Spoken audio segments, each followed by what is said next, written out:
Alrighty, so we are ready to continue on to rule number 4 that Maimonides gives us in his list of knowing what is considered a mitzvah, what is considered one of the 613, and what is not. Today we're going to be covering rules 4 through 9. So I'm going to try to speed through it. So number 4, Maimonides says that there are certain mitzvahs that cover the entire gamut, that cover the entirety of all mitzvahs. And so therefore those are not considered their own mitzvah. For example, Hashem tells us, you should be holy. That's not its own separate mitzvah. It's not a mitzvah to be holy. We are told that we should be holy. How should we be holy? By doing mitzvahs. Hashem gives us the special opportunity to have a relationship with Him, to connect with Him. We have this unique gift that we can be holy by doing a mitzvah. So holiness in and of itself is not a mitzvah, but by doing mitzvahs, we will be holy. Number 5, do not count the result of a mitzvah as its own mitzvah. I need to just look back at my notes because I'm afraid I'm going to forget something. So there are certain mitzvahs that Hashem tells us, keep these mitzvahs so that the world doesn't become corrupt, so that we don't bring promiscuity into the world, so that, we have kindness in the world. It doesn't mean that the corruption in and of itself is the sin here. And don't confuse the result of it.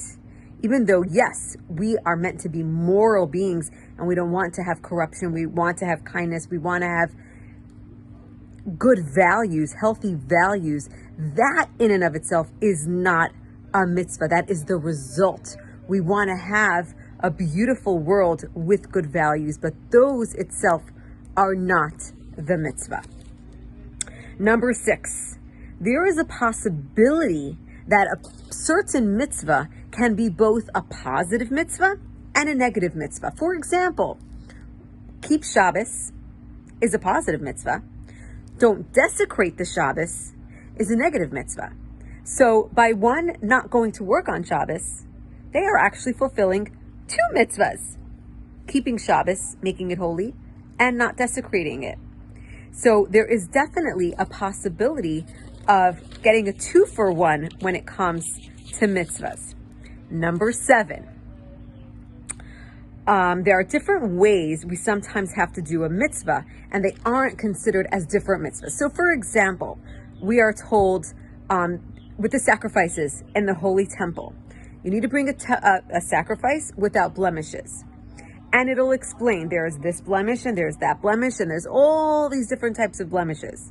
Now, each one of those are not their own separate mitzvah. They all fall under the one category of not bringing a sacrifice with a blemish. Or another example is with murder. We're told do not murder, right? Do not kill. And then we're told, well, if a person kills in this manner, then this is the kind of punishment they need to get. If a person kills in that manner, then that's the punishment they need to get.